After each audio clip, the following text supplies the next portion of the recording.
Hello mga ka-JP! Welcome back to our channel!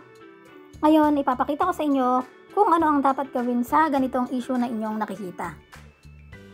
Ayan. Kapag sinusubukan ba ninyong mag-login sa inyong GCash account, ganito yung nakikita ninyo. Your account even more secure. Ito kasi ay isa sa mga security features ni GCash para maprotektahan ang inyong account. Ngayon, ituturo ko sa inyo kung ano yung step-by-step guide na dapat gawin pag ganito yung nakikita ninyo. Tara, simulan na natin. Una, ilagay nyo muna yung mobile number ninyo. Lagay natin.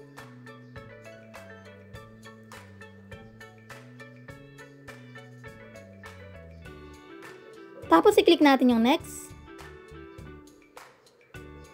At ngayon nga ay magpapadala ng authentication code si GCash. Hintayin lamang natin yung 6-digit authentication code. At ayan, nag-send na nga. Check natin. 500098. Tapos i-enter natin dito. Hintayin mag-load. Ayan, processing ulit. At ngayon ay tatanungin naman tayo ni GCash na dapat i-enter natin yung ating MPIN. Paalala na dapat natatandaan natin yung ating MPIN. Lagay na natin.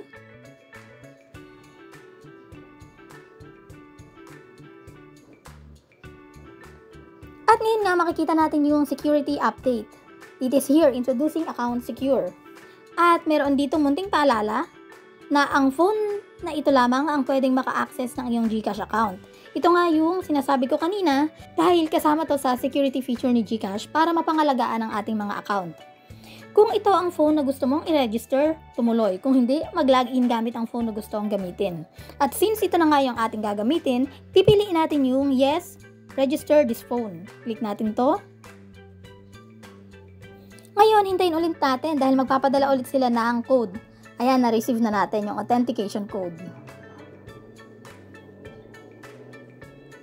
041103. Enter natin. Click natin yung submit.